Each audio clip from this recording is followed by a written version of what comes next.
America వస్తువులపై zero టారిఫ్కు Bharat ఒప్పుకున్నది. అరే అన్ని వీడియో ప్రకటిస్తాండా, ఒప్పుకున్నదని వీడియో చెప్తాడు. మోడీ గారేమో మరి నేను ఒప్పుకోలేదన్న ప్రకటనే చేస్తలేడు.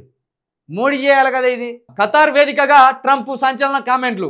యాపిల్ ఫోన్ల తయారీ కేంద్రం భారత్లో పెట్టొద్దని టిమ్ కుక్ నేనే చెప్పిన. ఇండియాలో ఏదైనా అమ్మడం చాలా కష్టం. అమెరికాలో యాపిల్ ఉత్పత్తులు పెంచేందుకు అంగీకరించారు. పాక్ యుద్ధాన్ని నేను ఆపలేదు, సయోధ్యకు సహకరించిన.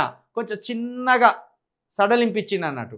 మోడీ గారు ఫోన్ చేసి, అరే ట్రంప్ నా ఇజ్జత్ అంతా తీస్తాను గారు, ఏదో మన మధ్య కుదిరిన ఒప్పందాన్ని నువ్వు బజార్లో చెప్పబడితివి, దీనివల్ల ట్రంప్గా ఏమన్నా నా పరువు ఉన్నా అదే ఇండియాలో మా హిందువులు అనబడే వాళ్ళు ఒకప్పుడు నన్ను చూస్తే నమో నమో మోడీ అనేటోళ్ళు ఇప్పుడు నువ్వు నాశనంగా మోడీ అంటానరా, నా ఇజ్జత్ తీయకరా ట్రంప్ అంటే ఇప్పుడు చిన్న సడలింపించింది అన్నట్టు.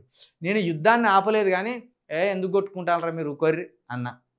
ఇక ఆ మాట విని ఊకున్నారు వాళ్ళని చిన్నగా అన్నారు అని. ఇంక ఇప్పుడు ఏమంటాడు, యాపిల్ ఫోన్ల తయారీ మన భారత్లో పెట్టొద్దని చెప్పి ఇంకేమంటాడు, ఇండియాలో ఏదైనా అమ్మడం చాలా కష్టం అన్నాడు. కష్టం ఏది కాదురా నాయన, నువ్వు ఏది కొనుకొచ్చినా కొత్తగా ఏది కొత్తగా మా మార్కెట్లో ఇడిచిపెట్టినా కుక్కల మీద పడ్డట్టు ఎగబడతారు. నీకు తెలియదు ముచ్చట. ప్రపంచంలో ఏదైనా కొత్త వస్తువు తయారైందే అనుకో, దాన్ని చేజిక్కించుకోవాలనుకోవడమే గంతే. అసలు ఐఫోన్లను ఎవడన్నా దేకుతాడా? ప్రపంచ దేశాల మనమే ఎక్కువ కొనేది. ఎందుకంటే ప్రపంచంలో ఒక కొత్త వస్తువు వచ్చిందంటే ఇగో అది నా దగ్గరే ఉన్నదని చెప్పుకొని మురిసిపోయే మనుషులు మనోళ్ళు. చెప్పుకొని మురిసిపోతారు మనోళ్ళు, ఎక్కువ ఆస్వాదించారు, చెప్పుకొని మురిసిపోతారు. నాకు ఇన్ని కోట్లున్నాయి అంటాడు, ఒక్క పేదోనికి రూపాయి పంచడు వాడు. నాకు ఇన్ని వందల ఎకరాల భూమి ఉన్నది అంటాడు, వీడు వ్యవసాయమే చేయడు వీడు. అట్లా చెప్పుకుంటారు అన్నట్టు. చెప్పుకొని మురిసిపోయే స్వభావాలు ఎక్కువ మనకి. కాబట్టి నువ్వు ఏ వస్తువునైనా నువ్వు పిట్టపీ తెచ్చి బంగారం అని అమ్మినా కూడా కొంటాంరా మేము. అటువంటి మనుషులు మా వాళ్ళు. నీకేం తెలుసురా, భారత్ మార్కెట్ చాలా పెద్దది మాది. గాడిది మీన్ చేయబట్టే బతుకుతాను మీరు, మళ్ళీ మమ్మల్ని అంటారు ఏంద్రా గాడిదులారా పీసోలా అని. వచ్చి మీరు ట్విట్టర్ కానీ పెడితే ట్విట్టర్లో పోస్టులు ఎవడు పెడతానరా రోజుకు? ప్రపంచవ్యాప్తంగా ఒకసారి చూసుకోర్రి. ఇప్పుడు ట్విట్టర్ని అత్యధికంగా వాడేది భారతీయులే. టిక్ టాక్ మా దెబ్బకే టిక్ టాక్ను బంద్ పెట్టుకున్నారు. ఇప్పుడు మీరు ఏఐ తయారు చేసింది చైనా, చాట్ బాట్, దానికి మీరు అడ్వాన్స్డ్ టెక్నాలజీ ఇచ్చింది. దాంట్లో క్వశ్చన్స్ అడిగేది ఎవర్రా? మేమే. పని పాట లేదు మాకు. పని పాట లేని లెవెలు భారతీయులే. చెట్ల కింద కూర్చుంటాడు వాడు, వచ్చి పుణ్యానికైనా మోడీ మంచోడా అని అడుగుతాడు. లేదు, మోడీ మతోన్మాదాన్ని ప్రేరేపిస్తున్నాడు అని ఆ చాట్ బాట్ చెప్తుంది. మనోళ్ళు ఎటువంటి ప్రశ్నలు అడుగుతారు అనుకున్నావు? చాలా నవ్వచ్చే ప్రశ్నలు అడుగుతారు మనోళ్ళు. ఆఖరికి నవదీప్ గారు, పని పాట లేని నవదీప్ గారు రోజుకో ప్రశ్న అడుగుతారు తెలుసా చాట్ బాట్ని. మంచిగా ముద్దుగా, వాడు యాక్టరు కానీ రోజు అదే టైంపాస్. మీరు చూడరు రోజు సార్ చాట్ బాట్తో మస్తు టైంపాస్ చేస్తారు నవదీప్.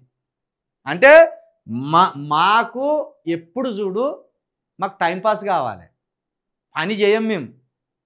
అందుకే ఇక్కడ మా నాయకులకు అర్థమైపోయింది, వీళ్ళు పని పాట చేయరు, వీళ్ళకి ఏదన్నా బిచ్చగాళ్ళ లెక్కిస్తే ఒట్టిగా తింటారు, పని పాట లేకుంటే ఇంట్లో వంటారు.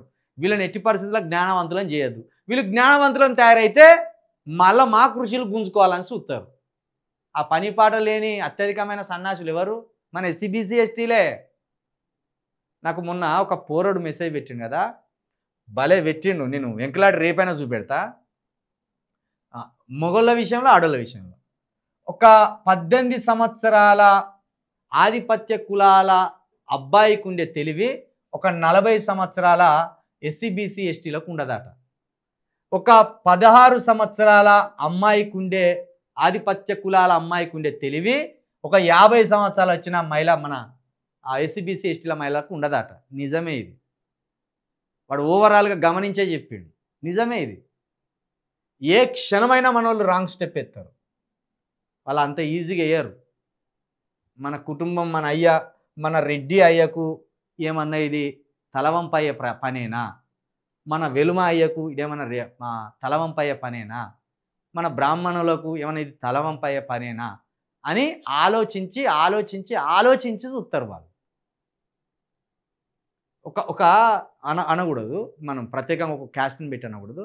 ఆధిపత్య కులాల్లోనే ఒక స్త్రీ ఒక పురుషుని లవ్ చేసింది అనుకుందాం. లవ్ చేసి విడిచిపెడుతుంది. ఎవరో ఒకళ్ళు మంచోళ్ళు అయితేనే పెళ్లి చేసుకుంటారు. నేను లవ్ చేసినా వానితోటి తిరిగినా కాబట్టి వాన్నే పెళ్లి చేసుకుంటా. కానీ మెజారిటీ ఆధిపత్య కులాలకు సంబంధించిన అమ్మాయిలు ఎట్టి పరిస్థితుల్లో విడిచిపెడితేనే ఉంటారు. అది వాళ్ళు క్యాస్ట్ పరువుగా భావిస్తారు. ఇక మనోళ్ళు ఏం చేస్తారు తెలుసా? పంది కాలితే పందితోటే, కుక్క కాలితే కుక్కతోటి, నక్క కాలితే నక్కతోటే. గోవింద మళ్ళీ రెండు సంవత్సరాల ఖర్చు వాడు విడిచిపెట్టిండే అని ఎడతారు. కాబట్టి పని పాట లేని వ్యవహారాలు ఎక్కువగా ఎస్సీ బీసీ ఎస్టీల్లోనే ఉంటాయి. ఆ మార్కెట్ మీరు ఏది పెట్టినా మేము ఇది ట్రెండింగ్లోకి వచ్చేటట్టు చూస్తాం. ట్రెండింగ్లోకి వచ్చేటట్టే అది ఏది పెట్టినా.